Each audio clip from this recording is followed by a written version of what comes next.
Hello, তোমরা সুখবরটা already সবাই শুনে ফেলেছো যে নোটিফিকেশন কিন্তু দিয়ে দিয়েছে।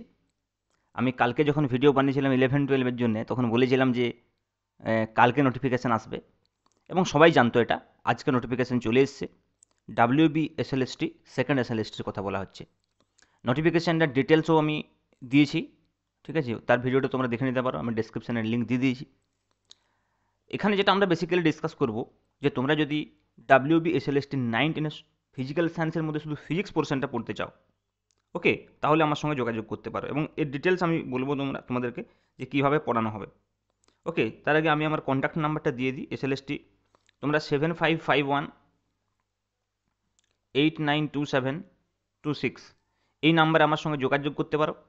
ওকে, এছাড়া আমি নিচে টেলিগ্রাম চ্যানেলের লিঙ্ক দিয়ে দেবো। ওকে, আর আমার যে অ্যাপসটা রয়েছে সেই অ্যাপসটার লিঙ্কও দিয়ে দেবো, তোমরা ডাউনলোড করে নিও।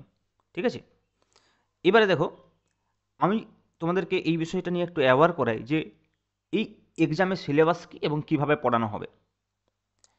বুঝতে পারছো, with a very serious note, competition কিন্তু একদম হাই লেভেলে যাবে, তার কারণ প্রচুর ছেলে মেয়ে জমে রয়েছে। দেখো এখানে যে ডাব্লিউবি এসএলএসটি 9-10 ফিজিক্সের কথা বলা হচ্ছে, এটা অ্যাকচুয়ালি তোমরা সবাই জানো যে ফিজিক্স নয়, ফিজিক্যাল সায়েন্স।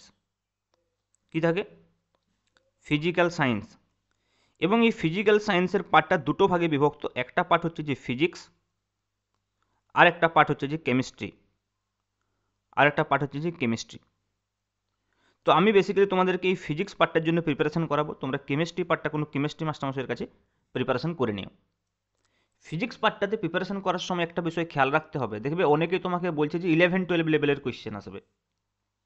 দেখো বিগত বছরের কোয়েশ্চেন যদি দেখা হয়, বিগত বছরের মধ্যে লাস্ট শুধুমাত্র এক বছর 2016তে পরীক্ষা হয়েছিল এমসিকিউ। সেখানে কিন্তু যে কোয়েশ্চেনগুলো এসেছিলো একদম এলিমেন্টারি লেভেলের কোয়েশ্চেন এসেছিল। সেই এলিমেন্টারি লেভেলের কোয়েশ্চেনগুলো কিন্তু 11-12 লেভেলের বেসিকে ছিল।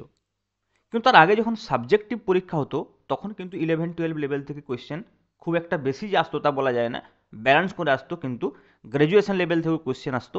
এখানে গ্র্যাজুয়েশন লেভেল বলতে পাস কোর্স বোঝানো হচ্ছে, কারণ তুমি এই সাবজেক্টের জন্য এলিজিবল পরীক্ষাটার জন্যে, তার মানে নিশ্চয়ই তোমার তোমার যদি ফিজিক্স অনার্স থাকে তাহলে তোমার নিশ্চয়ই গ্র্যাজুয়েশনে কেমিস্ট্রি ছিল পাস কোর্সে। তোমার যদি কেমিস্ট্রি অনার্স থাকে গ্র্যাজুয়েশনে ছিল পাস কোর্স ফিজিক্স, বা কারো ছিল ফিজিক্স কেমিস্ট্রি ম্যাথামেটিক্স বা physics chemistry biology as A pass course ছিল তখন সেই সময়।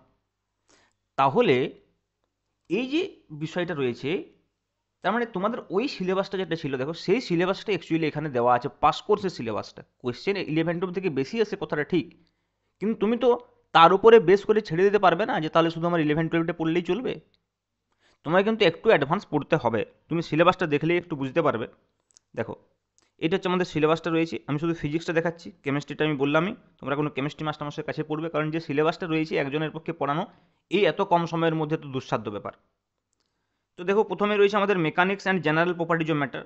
তো দেখো তোমরা যদি একটু সিলেবাসটা দেখো তাহলে বুঝতে পারবে। দেখো রেস্ট অ্যান্ড মোশন, হ্যাঁ, reference frame, displacement, velocity, acceleration, kinematics equation, এগুলো সব কি এলিমেন্টারি প্রবলেমস। এগুলো কি সব 11-12-11-11-11-এর সিলেবাস। তেমনি দেখো এখানে রয়েছে elementary vector algebra, Newton's lodge of motion, inertia, এগুলো সব কিন্তু kinetic friction of the definition work energy. দেখো এগুলো সব 11-12 লেভেলের রয়েছে। কিন্তু দেখো একটু একটু তুমি বুঝতে পারবে, যেমন ধরো আর্কিমিডিস প্রিন্সিপাল, এগুলো সব রয়েছে। ট্রান্সমিশন অফ ফ্লুইড, প্রেসার, পাস্কালস ল, এগুলো সব 11-12 রয়েছে। কিন্তু দেখো কিছু কিছু জায়গায় দেখবে তোমার পাস কোর্স রয়েছে। যেমন ধরো এখানে Poiseuille's equation for flow of liquid in narrow tubes, ঠিক আছে, এই পোর্শনটা কিন্তু তোমাদের রয়েছে, কিন্তু ছিল কিন্তু পাস কোর্সে, 11-12 ছিল না। ওকে, তেমনি ধরো এই যে দেখো capillary rise of liquid through a capillary tube insufficient length, এখন নতুন সিলেবাসে এটা দিয়ে দিয়েছে এইচএসের, কিন্তু আগে এটা ছিল না, পাস কোর্সে ছিল। তেমনি হিটের ক্ষেত্র দেখো, হিটের ক্ষেত্র যদি আমরা দেখি তোমরা দেখতে পাবে যে এই যে কার্নোটেক সাইকেল এফিসিয়েন্সি, পাওয়ার জেনারেশন, এগুলো কিন্তু আগে পাস কোর্সে ছিল।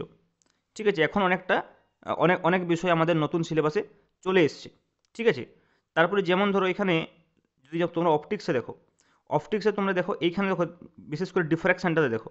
ডিফ্র্যাকশান এখন যেটা রয়েছে সিলেবাসে সেটা হচ্ছে যে কি শুধুমাত্র ফ্রনহোফার ক্লাস অফ ডিফ্র্যাকশান রয়েছে এখনের সিলেবাসে রয়েছে।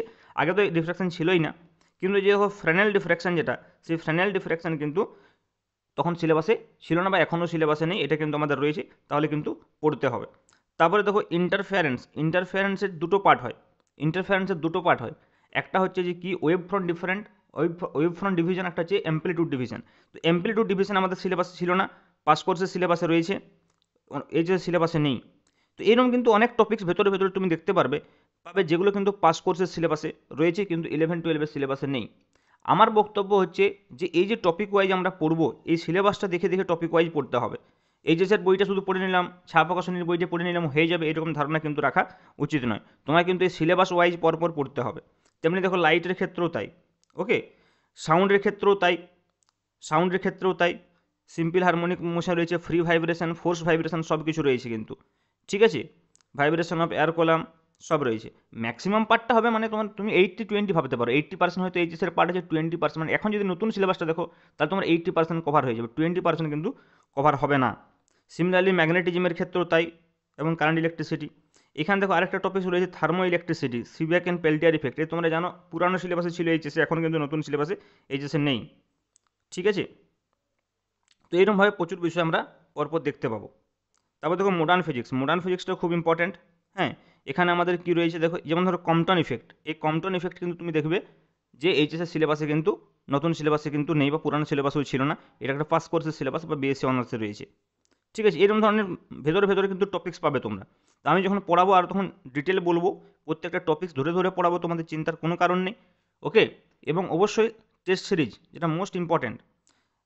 কীভাবে আমি পড়াবো একবার বলে নিই, দেখো তোমাদেরকে পুরো সিলেবাসটা তো টপিক ওয়াইজ পড়াচ্ছি, তার সঙ্গে আমরা কি করাবো, তার সঙ্গে আমি প্রচুর এমসিকিউ তোমাদেরকে দেবো as a practice paper, MCQ দেবো এবং টেস্টও নেবো, টেস্ট অ্যাপসের মাধ্যমে টেস্ট নেবো, ওখানে একদম টাইপিং টেস্ট হবে।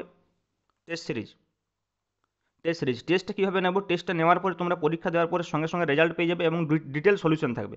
মানে একটা কোয়েশ্চেন থাকলো, সেই কোয়েশ্চেনটা তোমরা আনসার দিলে, তোমাদের ভুল হলো, তারপরে তোমরা দেখতে পাবে কোন আনসারটা ঠিক এবং কেন ঠিক, ডিটেলস, যদি প্রবলেম হয় তাহলে প্রবলেমটা ডিটেল সলিউশন করা থাকবে। আর যদি কোনো থিওরিটিক্যাল কোয়েশ্চেন হয়, থিওরিটিক্যাল কোয়েশ্চেনটা ডিটেল অ্যানালিসিস ওখানে কিন্তু করা থাকবে। এমসিকিউ টেস্টগুলো আমরা এইভাবে নেবো, ওকে। তো বুঝতেই পারছো টোটাল বিষয়টা আমরা এইভাবে প্রিপারেশন করার চেষ্টা করব। তোমরা তাড়াতাড়ি জয়েন হয়ে যাও। আজকে বা কালকে আমি একটা ডেমো ক্লাস নিয়ে আমরা কিন্তু একদম পুরোদমে শুরু করে দেবো। প্রথমে অ্যাডমিশন নিচ্ছি না, প্রথমে ডেমো ক্লাসের জন্য আমি হোয়াটসঅ্যাপ গ্রুপে অ্যাড হতে বলছি। আমাকে মেসেজ করলে আমি হোয়াটসঅ্যাপ গ্রুপে অ্যাড করে নেবো, ঠিক আছে। তারপরে সেখানে তোমাদের ইনফরমেশান পরপর মিলতে থাকবে, ওকে। তো আজকে এইটুকুই, দেখা হচ্ছে নেক্সট ক্লাসে, একদম ডেমো ক্লাস আমি অবশ্যই গুগল মিট লিঙ্কের মাধ্যমে করব। এবং পরবর্তী ক্ষেত্রে 17 তারিখের পর, যেদিন থেকে ফর্ম ফিল আপ স্টার্ট হচ্ছে, তারপর থেকে আমরা কিন্তু অ্যাপসে চলে যাব। এখন আমরা কি করব, এখন বেসিক্যালি আমরা গুগল মিটের মাধ্যমে পড়াবো, কারণ আমাদের সিলেবাসটা একটু এগিয়ে নেওয়ার দরকার রয়েছে, ঠিক আছে। আজকে এইটুকুই থাক, থ্যাংক ইউ।